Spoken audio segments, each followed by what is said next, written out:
দেখাচ্ছে পুরুলিয়ার গোলাপ গ্যাং। সমাজ বদলের এই লড়াইতে এবার আরও এক ধাপ এগিয়ে গেলেন তারা। চোলাই মদের বিরুদ্ধে প্রতিবাদ জানাতে এবার পুলিশকে সাথে নিয়ে সোজা হাজির হয়েছেন মহিলারা পুরুলিয়ার বানসা গ্রামে। গত 6 এপ্রিল পুরুলিয়ার কেন্দা থানার অন্তর্গত বানসা গ্রামে চোলাই মদের বিরুদ্ধে রীতিমতো ফতোয়া জারি করে প্রতিবাদে নেমেছিলেন গ্রামের মহিলারা। স্লোগানে স্লোগানে মুখরিত হয়েছিল গোটা গ্রাম। তবে প্রতিবাদ থেমে থাকেনি কেবল কথায়। এবার সেই মদের কারবারিদের সরাসরি পুলিশের নজরে এনে দিলেন গোলাপ গ্যাং।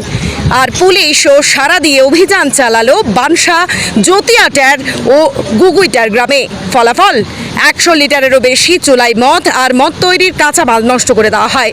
আর পরিস্থিতি বেগতিক বুঝে পালিয়ে যায় গ্রামের বেশ কয়েকজন মদ কারবারি। মহিলারা জানিয়েছেন এই আন্দোলন থামবে না, চলবে যতদিন না সমাজ থেকে সম্পূর্ণভাবে মদের কারবার উচ্ছেদ হয়। পুলিশও আশ্বাস দিয়েছে এলাকায় নজরদারি বাড়ানো হয়েছে, চোলাই মদের বিরুদ্ধে কড়া আইনত ব্যবস্থা নেওয়া হবে। এই গল্প শুধু এক গ্রামে নয়, এটা এক পরিবর্তনের আন্দোলন। গোলাপ গ্যাংয়ের লড়াই আপনাকেও কি অনুপ্রাণিত করলো? কমেন্টে জানান আপনার মতামত।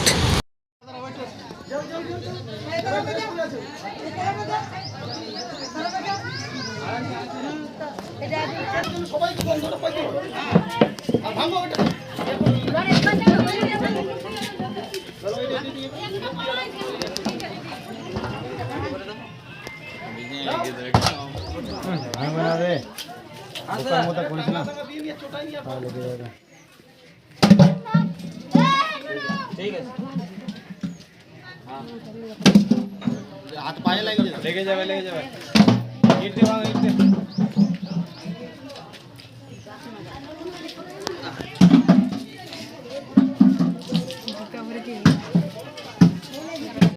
বানসা গ্রামে হরপার্বতী মহিলা সমিতির একজন সাধারণ সদস্য।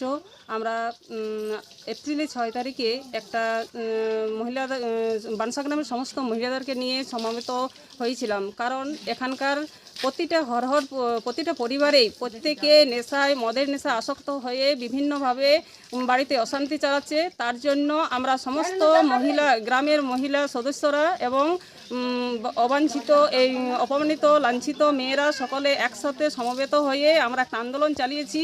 6 এপ্রিল পুরো গ্রাম বানসা, জ্যোতিয়াটার এবং গুগুটার ও কুলডি গ্রামে আমরা মিছিল ঘুরেছি। মিছিল ঘোরার পর আমরা 9 তারিখে কেনা থানায় প্রশাসন বিভাগে জানিয়েছিলাম। সেখান থেকে ওনারা আজকে আমাদের গ্রামে এসছে এবং জ্যোতিয়াটার ও গুগুইটার এবং বানসা গ্রামে পুরো গ্রামে প্রশাসনের হাত দিয়েই আমরা তাদের সাথে সহযোগিতা নিয়েই আমরা প্রতিটা পরিবারে আমরা গেছি এবং তাদের সহযোগিতা নিয়ে বিভিন্ন যারা মদ তৈরি করে তাদের পরিবারে বিভিন্নভাবে প্রমাণও পেয়েছি।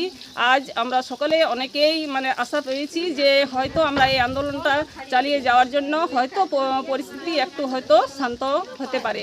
তাই আমরা সকলে আবার বিভিন্নভাবে সকলে সমবেত হয়ে আবার একজোট হয়ে আবার আমরা চালিয়ে যেতে চাই এই আন্দোলনকে। দিনের পর দিন আমরা যতক্ষণ না এই খোলা বাজারে মদ তৈরি করা, হাটে বাজারে মদ বিক্রি যতদিন না বন্ধ হচ্ছে এবং পাড়া, গ্রাম এবং পরিবারের সমস্ত ছেলেরা মদ যতদিন না ছাড়ছে ততদিন পর্যন্তই আমরা আন্দোলন চালিয়ে যাচ্ছি এবং চালিয়ে যাব। আপনার নাম? আমার নাম শেফালি মাহাতো, বাড়ি বানসা। বলছি আপনারা তো এর পূর্বে একটা মিছিল করেছিলেন, সেই মিছিলে কিন্তু পুলিশ প্রশাসন সারাদিন আপনাদের গ্রামে এসেছে, কি বলবেন? ওনারা এসেছেন যে আমাদেরকে যথেষ্ট পরিমাণে সহযোগিতা করেছেন। আমরা বাড়ি বাড়ি গিয়ে তাদেরকে দেখিয়ে দিলাম যে এই পরিবারগুলো মদ করে এবং ওনারা পেয়েছেন।